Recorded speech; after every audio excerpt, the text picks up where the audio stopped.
Салам достор, биздин каналга жазылыңыздар. Башкалар көрсөтпөгөндү биз көрсөтөбүз.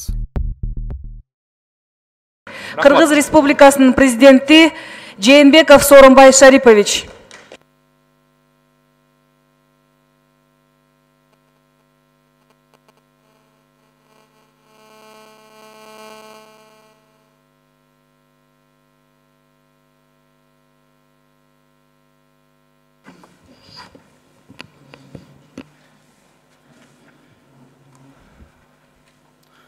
Урматтуу Сооронбай Шарипович, урматтуу депутаттар, урматтуу Мухаммедкалый Дүйшөкеевич.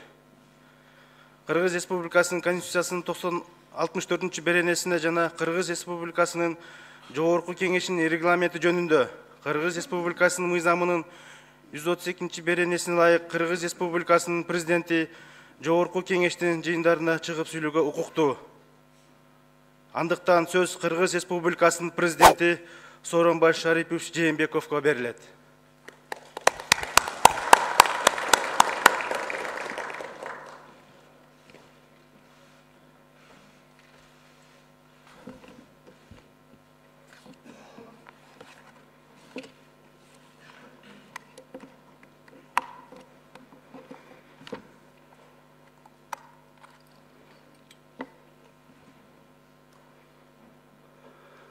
Урматтуу мекендештерим, акыркы мезгилде коомубуз ашкере саясатташып, элдин көңүлүн буруу максатында ар кыл саясий топтордун бир катар аракеттери болуп өттү. Аларга карата көп улут элибиз кемеңгердигин, саясий жетилгендигин дагы бир ирет көрсөттү. Акылман калкыбыз мамлекеттин бүтүндүгүн, тынчтыкты, коомдун биримдигин башкы дөлөт катары тандаганын тастыктады. Чагымчылдыкты кабыл албаган, ынтымакты жогору баалаган, тарых тамыры терең, рухий көрөңгүсү күчтүү, чыныгы эркиндикти сүйгөн эл экендигин дагы бир жолу далилдеди. Менин аруу тилегимди баамдап, ак ниет аракетимди колдогон, калыстыкты, адилеттикти туу туткан элибизге терең ыраазычылык билдиремин. Урматтуу мекендештерим, биз үчүн акпейил кемеңгер элибиздин колдоосу баарынан кымбат.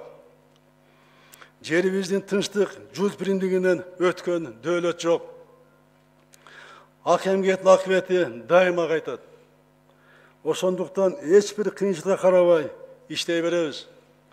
Максаттарыбызга жетүү оңой болбойт, тоскоолдуктар аз эмес. Коррупцияга малынгандардын саботажы, айрым саясий күчтөрдүн каршылыгы болууда.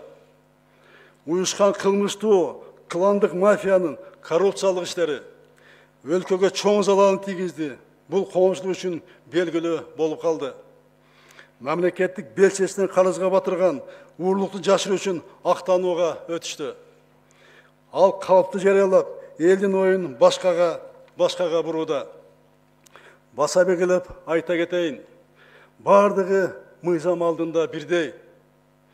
Эч кандай ультиматум тили кабыл алынбайт. Эч качан ультиматум тили кабыл алынбайт. Элди көчөгө чыгарып, бийликке кысым жасоо менен маселе чечем дегендер жаңылышат. Маселенин бардыгы мыйзам талаасында гана чечилет. Урматтуу мекендештерим, мамлекет түшүнүктөр менен эмес, мыйзам чегинде жашаш керек. Мамлекет органдар тигил же бул топтун кысымы негизинде эмес, мыйзамдын чегинде иштейт. Кудай буйруган, элдин ишенген президенттик милдетимди мамлекет оңдоого баса белгилеп айтам, оңдоого жумшайм. Мындан башка менин милдетим дагы, карызым дагы, жашоомдун маңызы дагы жок. Менин бир гана Кудайдын алдында, элдин алдында гана карызым бар. Башка менин эч кимден карызым жок. Жүрүш топко кызмат кылам, алардын кызыкчылыгын коргойм, уурлугун жашырам деп мен убада берген эмесмин. Мен элдик президент болом деп элге убада бергем. Эл арасынан чыктым, эл ичине таза айбирим, ийгиликтери менен калууну максат кылам. Саясатта акыркы 25 жылдан берки иш аракетин кылган эмгегим таза. Mağa жалған жала жұқпайды. Апрель оқиғалары, июнь қоғаланды күндерін өз басымдан өткөрдім. Мәмлекеттегі тыныштықтың, елдің ынтымағының басын, барқын абдан жақсы білем. Ошондуктан қоғамдың тыныштығын бұзып, елді бөліп жарам дегендерге өлкө президент қатары мен ешқашан жол бербеймін. Ешқашан жол бербеймін. Bizim memlekette mıyzam saqtalады, mıyzam çekinde iş alıp barılады. Hurmatlı deputatlar, memleket önüktürü, elin жашоосун жакшыртуу, дүйнөлүк аренада татыктуу орунду ээлөө деген максаттарыбызга жетүү үчүн бийлик бутактарынын бир какта иштеши зарыл. Соттук укуктук реформаны ишке ашыруу сот бийлигинин негизги милдети. Өкмөт, укук коргоо органдары, прокуратура бул реформаны жигердүү колдошу керек. Элдин турмушун жакшыртуу милдеттерин аткаруу үчүн өкмөттүн тынбаган аракети талап кылынат. Бул иштин баары Жогорку Кеңештин колдоосу болбосо ийгиликке жетпейт, урматтуу депутаттар. Бул иштерге сөзсүз Жогорку Кеңештин колдоосу абдан керек болот. Реформалар ошондой эле жалпы коомдун, саясий партиялардын, жаранды коомдун колдоосуна муктаж.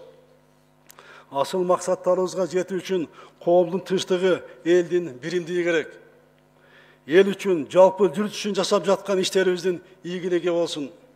Эгемендиктин баркын жогору баалап, урпактарыбыз сыймыктануу менен жашап иштей турган өлкөнү түптөйлү. Элибизде ынтымак, жергебизде тынчтык болсун, Кыргызстаныбызды жараткан өзү колдосун. Рахмат сиздерге. Рахмат, урматтуу Сооронбай Шарипович, Жогорку Кеңештин депутаттарын жана өзүмдүн атымдан бүгүнкү жыйынга келгениңиз үчүн сизге терең ыраазычылык билдиребиз. Иштерибизде ар дайым жакшылык, ийгиликтер коштоп жүрсүн. Рахмат. Рахмат сиздерге. Рахмат.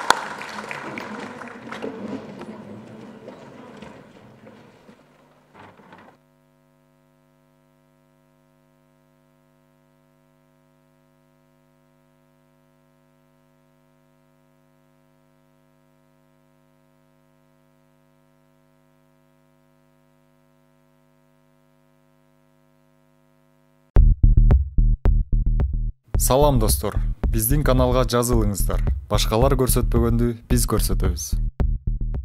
Барыңардан кечирим сурайм.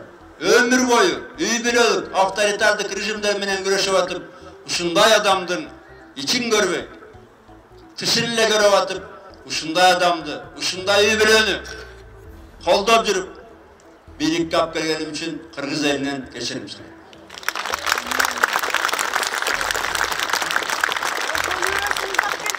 Бирок мындай да, мен өз катамды дайыма оңдойм. Кудай буйруса, баш аман болсо, ушундай чындыкты дайыма айтам. Элдин эркиндиги үчүн курман болгон. Элибиз, кыргыз эли эркин болсун. Сооронбай Жээнбеков, сен ушу жалаңгана партияны бөлүп, жайкөлөп атууну бөлгөн жоксуң. Сен элибизди бөлүп атасың. Мен seni атайлап оштан алып келгем Каракулжада. Төндүк түштүк болбосун, эл бир болсун деп. Сен элибизге чоң жарака жасап баштадың. Элди бөлүп баштадың. Мына Куран окуганга чейин кирип баштады көрүп атабыз. Токто. Кеч боло электе токто. Анткени эл деген бул сел. Эл чыдайт. Даган чарынчыларын билбейм. Бирок эл бир күнү койгонсо, эл селдей болот. Эч ким токтото албайт. Эч ким токтото албайт. Биз аны көргөнбүз.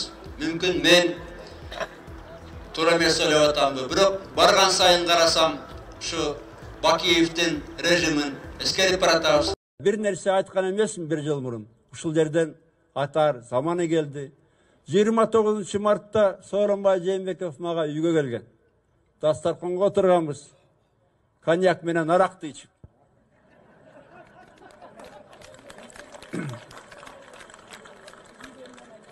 Мен коньякты ичип коем. Кытайдан алып келген рюмкам бар 10 грамм. Сооронбай агын ичет. Kalp dese güvelerim var da gerek bolsun. Rayadan başlap bir toğ vardı. Oran keyin mında da 4 saattan aşık süreçtük. Anam menden sorandı. Uşlardı, Aşılbekti, Rayımdı, Sapardı, Siyesten aytmadı. Men ettim, Soranbay. Men buna dekabrdan beri, men noyabrın ayağında gana bildim de. Rayım kim ekenin, şaylıq akça kim bergen ekenin Soranbay'dı. Anam men ettim, Soranbay. Sen beni kança jolu süreçtük. Onçaktı jolu süreçtük, okpay atasın dedim. Men bunu yok degende dost katarı aytpasam, mümkün oşondu kalsın dedim de. Anana ayttım. Yok dağılı anda emesliginde dep turup aldı.